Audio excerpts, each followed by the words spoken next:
ನನ್ನ ಪ್ರೀತಿಸೋ ಜೀವಗಳಿಗೆ ನಮಸ್ಕಾರ. ಅನಾಥ ಜೀವ.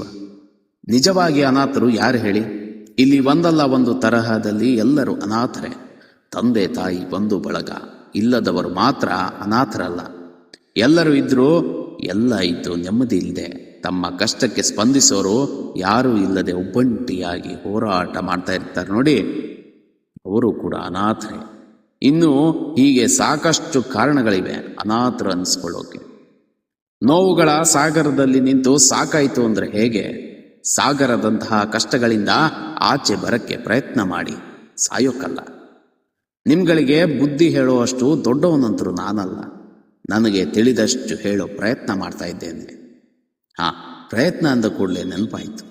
ಜೀವನದಲ್ಲಿ ಅದೆಷ್ಟೇ ಕಷ್ಟಗಳು ಬರಲಿ, ಪ್ರಯತ್ನ ಪಡದೆ ಸೋಲನ್ನು ಒಪ್ಕೋಬೇಡಿ.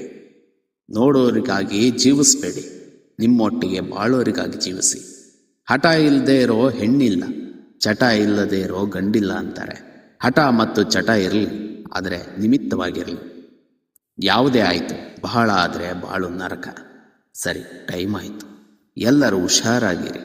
ನಾನು ಮತ್ತೆ ಸಿಗ್ತೀನಿ ಆದಷ್ಟು ಬೇಗ. ಅಲ್ಲಿಯವರೆಗೂ ಬಾಯ್ ಬಾಯ್, ಟೇಕ್ ಕೇರ್.